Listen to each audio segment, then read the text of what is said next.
taking these pre-workouts or these game fuels, any kind of caffeine or stimulant at night, especially when you're playing games and you plan to go to bed within a couple of hours after doing that, not the greatest. I mean, that's gonna hammer your overall gaming performance long term. Welcome to Driving and Vibing. What's the vibe today? I want to talk about caffeine and stimulants, these gamer fuels that everybody pushes, everybody's affiliated with and everything. And I want to talk about the effects on these.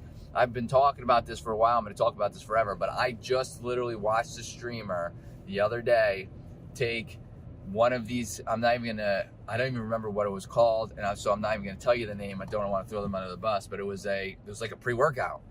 They were taking scoops of pre-workout, and this was at like 9 o'clock at night. I'm pretty sure they were East Coast based as well, so that makes it kind of an issue.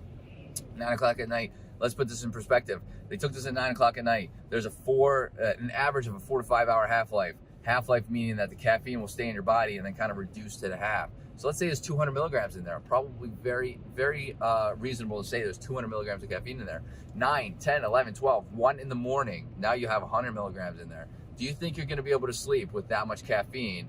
100 might not sound like a lot because the average you should be taking during the day, or you could take during the day, is like 400 to 600 or something. So 100 might not seem that much, especially if you're only taking it at that particular time.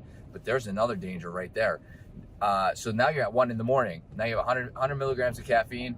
You might not be able to sleep on that. Now, if you do get to go to sleep, you are not going to hit the deep stages of sleep that you should. Deep sleep, REM sleep, which is rapid eye movement, which helps restore muscle, restore cognitive function. When you get good sleep, that wash machine in your brain turns on to eliminate all that plaque. That's what it does. That's what those deep sleep stages are for. Every sleep has a purpose, and you need to hit, every sleep stage has a purpose. You need to hit that stage. So taking this stuff at night, not only could it negatively impact your sleep, but if it's impacting your sleep and you're not sleeping very well, your gaming performance overall, especially medium to long term, is going to suffer. And I'll tell you why.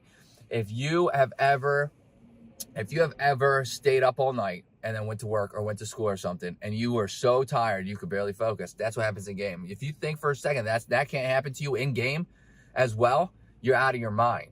I mean, you should probably stop taking pre-workout because that's how out of your mind you are. That is going to negatively impact your game. Now, if you're looking to be a competitive player and you're really looking to raise the ranks, taking that route to that is a short-term instant satisfaction or whatever, and in regard to the long-term, like you're looking too short-term. If you want to do that and you're looking short-term and you really want to boost that energy, I understand that. I get that. I want to be able to boost my energy, my reaction time, and I want to play the best that I can during my match times, especially if they're at night and I'm a little tired from the day. But if you really truly think about it and you do that, you keep doing that, again, this is going to hammer your overall gaming performance. And because your performance is going to start plateauing or suffering, this happened to me. And I know how frustrating this is. This happened to me, and I was, during matches, no joke, I was getting so tired, so fatigued, and that my reaction time was slowing down significantly. People were questioning if I was the same person playing the game. No joke. My teammates were very upset that they were not playing with the same person they used to play with, because I was hammering my body so much and my mind so much with these stimulants, trying to stay up and playing all these hours in the game, that it was just backfiring on me. And that's not something I want for other people. And not only the game performance, but health-wise, long-term health benefits, the long-term health negative impacts that they may have on you. I don't want to see anybody go through that, right? And I'm sure you do not either. So let's be mindful of these gamer fuels that we, especially if we're seeing other streamers do it, do some research before you actually take it yourself. If you like what you heard in this video, hit that like button. It greatly helps out the channel. Hit that subscribe button for more content like this. And I hope to see everybody in the next video. Later, dreamers.